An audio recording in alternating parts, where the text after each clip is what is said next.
Welcome back, everyone, to another week of Growing Together, where we grow together in our faith, our family, and our friends. It's a brand new month, and we are going to be super fans this month. I've got the whole place decked out. We've got finger football. Yeah.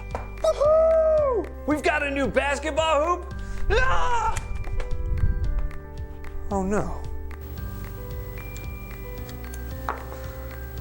Uh-oh. We've got the old bat and ball.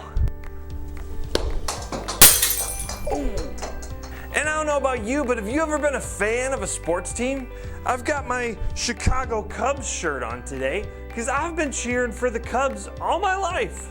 I remember getting to go down to Wrigley Field for the first time to see the Cubs play, and it was incredible. All the people cheering. Woo! Getting to sing baseball songs. So let's root for the Cubbies. And of course, the bathroom troughs. I actually wish they had better bathrooms. But getting to go to a live baseball game was so much fun. We got to be there with a bunch of other fans cheering and hooping and hollering, but most of all, cheering on the team that we love. Because I don't know if you've ever been cheered on before, it feels pretty good. And that kind of goes in tune with our word for this month, kindness. And you see, kindness is showing others they're valuable by how you treat them. And I know that we all know that the way we treat each other is pretty important. Like, have you ever been treated poorly? It doesn't feel very good. I remember when I was a kid, I was on a softball team and I loved being a part of the team. But I had to learn how to play softball. You gotta know how to hit the ball. You gotta be able to throw the ball. You gotta be able to run the bases. You've gotta be able to catch the ball. You gotta know where to throw the ball next. And while I was learning all these skills, one thing that I just struggled with was touching the base. You see, when I hit the ball, I would drop that bat and I would run as fast as I could because I wanted to get to as many bases as I could so I could eventually make it home. But in my excitement when I got to first base, I was too focused on getting to second base and I wouldn't actually touch the base. My foot would miss just a little bit. You think that might not be that big of a deal, but the rules say if you don't touch the base, they can throw the ball to first base and tag me out just by touching that base. And eventually, some of my teammates started calling me the base skipper. The base skipper. The base skipper. You missed the base again, you base skipper. And I gotta be honest, that didn't feel very good. But I know what some of you are thinking. You skip the base, you're a base skipper. Sure, maybe I did skip the bases, but in order to get better as a teammate, I didn't need people yelling at me and calling me names. What I needed was just a little bit of kindness. Now sure, maybe they weren't being that mean, but nonetheless, it didn't really help my game. And so what I think might help center our hearts on kindness is to first look at where does kindness come from? And that's where our Bible connection comes from today. I just have one verse for us to look at from Paul when he wrote a letter to the Ephesians, and he reminded them of this very thing. He says in Ephesians 4, verse 32, it says, "Be kind and tender to one another. Forgive one another just as God forgave you, because of what Christ has done."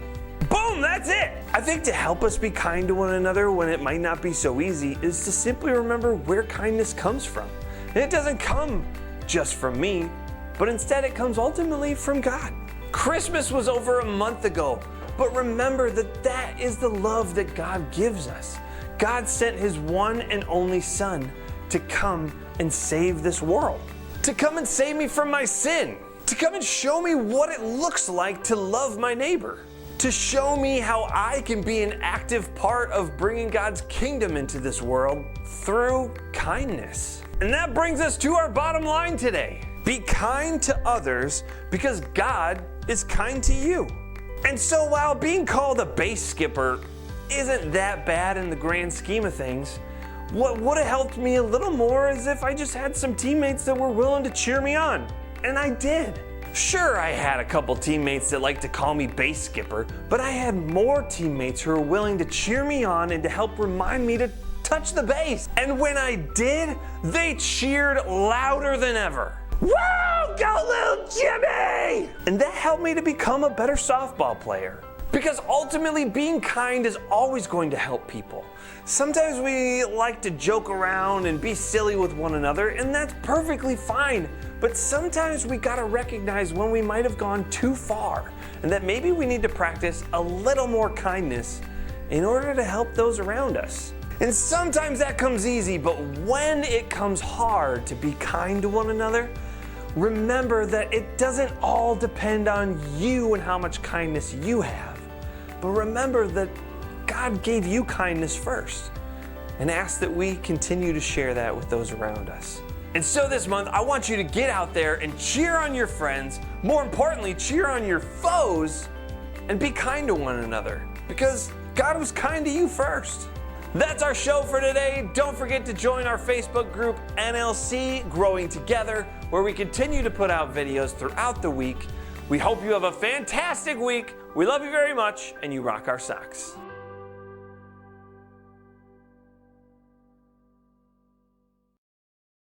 That's our show for today. Don't forget to join our Facebook page, our Facebook group.